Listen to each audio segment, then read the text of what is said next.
স্বপ্নের আলপনায় তোমাদের সবাইকে জানাই স্বাগত। আজকের গল্প অভিশপ্ত হিরে, ষষ্ঠদশ পর্ব। হতাশ হয়ে ফিরে এলো প্রণব। তারপর চিঠির মুখ ছিঁড়ে চিঠি পড়তে লাগলো। সুদীর্ঘ চিঠি। প্রিয় প্রণববাবু, আশা করি আমার আসল পরিচয় আপনার কাছে আর গোপন নেই। হয়তো নরেনকে রক্ষা করতে না পারার ব্যর্থতা আপনাকে পীড়া দিচ্ছে, কিন্তু সেদিন তো আপনি নিজেই মুখেই বলেছিলেন ওর মতো মানুষের প্রতি আপনার কোনো সহানুভূতি নেই। যাই হোক, দুঃখ করবেন না। নরেন শুধু শয়তানি ছিল না, সে ছিল সমাজের একটা দুষ্টু ক্ষত। তার মৃত্যুতে সমাজের ক্ষতি তো হবেই না, বরং উৎকৃষ্ট হবে অনেকে। কত মানুষের যে ও সর্বনাশ করেছে তার সঠিক হিসাব আমিও জানি না, অথচ আইনের চোখেও নির্দোষ, সমাজের চোখে একজন গণ্যমান্য মানুষ। কিন্তু ঈশ্বরের কাছে ওর ক্ষমা নেই।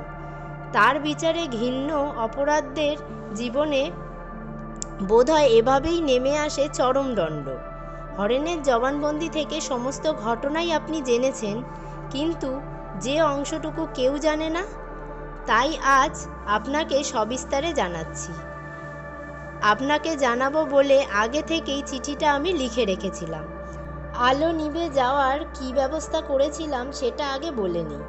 মিস্টার দাসের বাড়ির মিটার বক্সে আমি এক সুযোগে ফিউজ তার বদলে পাতলা তার জুড়ে দিয়েছিলাম। শীতকালে পাখা বন্ধ থাকায় লোড অত বেশি ছিল না বলেই সব আলো জ্বললেও ফিউজ হয়নি, কিন্তু একটা চাপ ছিল। আপনার হয়তো মনে আছে, রাত 12:30টায় আমি একবার বাথরুমে গিয়েছিলাম। আমার ওভারকোটের পকেটে ছিল একটা 1000 ওয়াটের বাল্ব। বাথরুমে কম ওয়াটের বাল্বটা খুলে আমি সেটা লাগিয়ে দিই।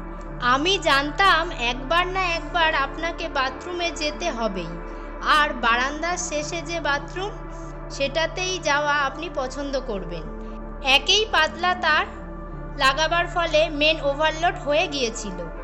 তার ওপর আপনি বাথরুমের সুইচ টিপতেই অত লোড আর টানতে পারেনি, ফিউজ হয়ে গিয়েছিল। বাল্ব বদল করার সময় অবশ্য আমি সুইচ অফ করে নিয়েছিলাম। সেই অন্ধকারের সুযোগে নরেনকে শাস্তি দিতে আমার কয়েক মুহূর্ত মাত্র সময় লেগেছিল। আমার পকেটে একটা ক্লোরোফর্মের শিশি ছিল। কাজ হাসিল করে এক টুকরো কাপড়ে আমি ক্লোরোফর্ম ঢালি, শিশিটা শোবার ঘরের আলমারির মাথায় রেখে দিয়েছি। তারপর সামান্য একটু ক্লোরোফর্ম নাকে লাগিয়ে ক্ষণেকের জন্য অজ্ঞান হয়ে যাই। আপনি যখন আমার চোখে মুখে জল দিচ্ছিলেন তখন আমার জ্ঞান ফিরে এসেছিল, কিন্তু আমি অজ্ঞানের ভান করে পড়েছিলাম।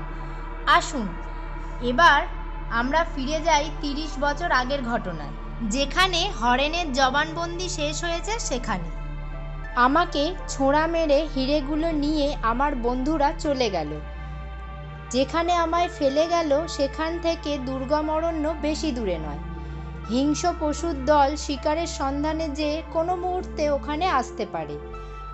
আমার প্রিয় বন্ধুরা আমাকে অর্ধমৃত অবস্থায় হিংস্র পশুর সহজ অনায়াস খাদ্য হিসাবে ফেলে যেতে একটুও দ্বিধাবোধ করল না। আমার চোখের সামনে সব কিছু অন্ধকার হয়ে গেল। যখন চোখ খুললাম তখন অবাক হয়ে দেখি আমি একটা তাঁবুর ক্যাম্পে খাটের ওপর শুয়ে আছি। আমার বুকে একটা ব্যান্ডেজ, সমস্ত শরীরে অসহ্য যন্ত্রণা। ক্রমে ঘোর কাটল। ঠিক সেই সময় একজন পৌর ইংরেজ ভদ্রলোক তাঁবুর ভিতরে এলেন। আমার জ্ঞান ফিরেছে দেখে খুশিতে উজ্জ্বল হয়ে উঠল তার দুটো চোখ এবং মুখ। তার মুখে শুনলাম তিনি একজন সার্জেন্ট। শিকার করা তার একটা নেশা। এই নেশায় তাকে মাঝে মধ্যে আফ্রিকার জঙ্গলে টেনে নিয়ে আসে। পরে জেনেছি তিনি বিলেতের একজন বিখ্যাত শল্য চিকিৎসক। একটু ফাঁকা জায়গায় তাঁবু ফেলে তিনি কয়েকজন আদিবাসীকে নিয়ে শিকারে বেরিয়েছিলেন। পথে আমাকে ওই অবস্থায় পড়ে থাকতে দেখে তাদের সাহায্যে গাছের ডালপালা দিয়ে একটা স্ট্রেচার বানিয়ে আমাকে তাঁবুতে নিয়ে আসেন। আমার সংকটজনক অবস্থা দেখে তিনি আর সময় নষ্ট করেননি। সাধারণ একটা ছুরি দিয়েই আমার ক্ষতস্থানে অস্ত্রোপচার করেন। ওই নির্জন বনভূমিতে প্রয়োজনীয় যন্ত্রপাতি ছাড়াই তিনি যে আশ্চর্য অস্ত্রোপচার করেছিলেন তা সত্যিই অবিশ্বাস্য ব্যাপার। আমি অজ্ঞান হয়ে থাকায় কৃত্রিম উপায়ে আমাকে অজ্ঞান করার প্রয়োজন হয়নি, নতুবা সেটাই হয়তো অস্ত্রোপচারের পক্ষে প্রধান বাধা হয়ে দাঁড়াতো। পুরো 3 দিন আমার জ্ঞান ছিল না। ওই অবস্থায় প্রতিটি মুহূর্ত আমার জীবন একটা সূক্ষ্ম সুতোর ওপর ঝুলছিল, যে কোনো মুহূর্তে ছিঁড়ে যেতে পারত। আমার জীবনাশক্তির প্রাচুর্য এবং সেই উদার ইংরেজ ভদ্রলোকের অক্লান্ত পরিচর্যাই আমাকে মৃত্যুর মুখ থেকে ছিনিয়ে নিয়ে আসে। একটু সুস্থ হবার পর আমি তাকে সমস্ত ঘটনা খুলে বলি।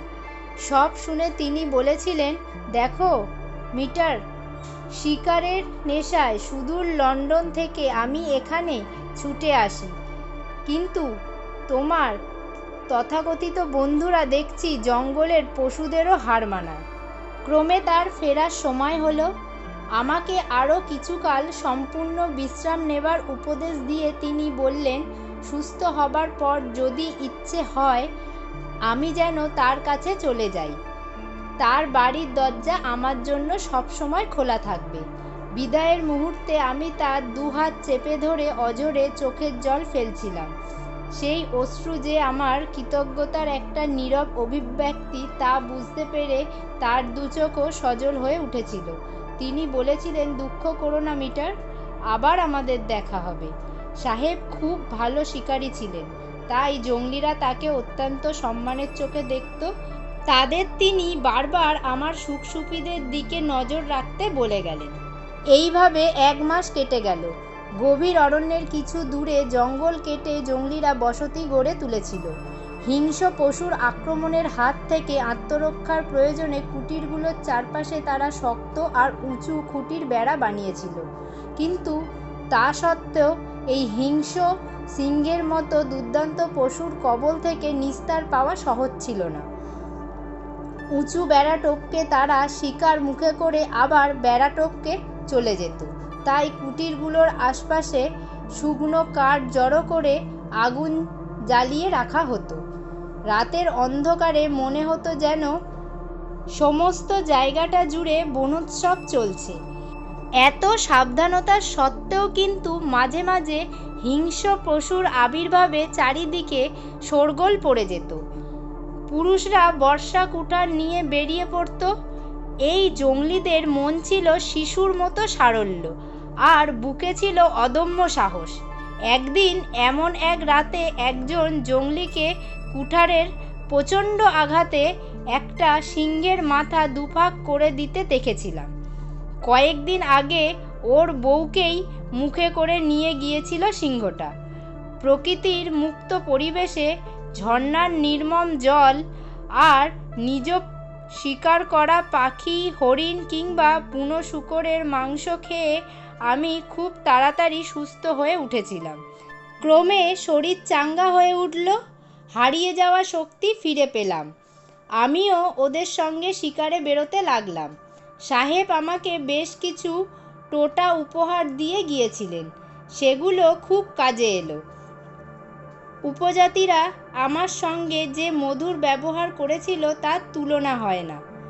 এই অসভ্য অশিক্ষিত লোকগুলোর মধ্যে একজন বিদেশি সুখ স্বাচ্ছন্দ্যের জন্য যে আন্তরিকতা আমি দেখেছিলাম তা সভ্য জগতে বিরল। আজকের গল্পের অংশ এই পর্যন্তই। আজকের গল্পটা তোমাদের কেমন লাগলো সেটা কমেন্টে লিখে জানাতে তোমরা একদমই ভুলো না। ভালো লাগলে লাইক ও শেয়ার করো।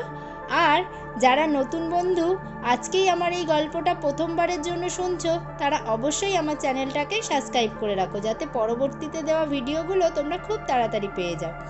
আজ তাহলে এই পর্যন্তই থাক। দেখা হচ্ছে পরের পার্টে পরের অংশ নিয়ে। ততক্ষণ পর্যন্ত তোমরা সবাই ভালো থাকো এবং সুস্থ থাকো।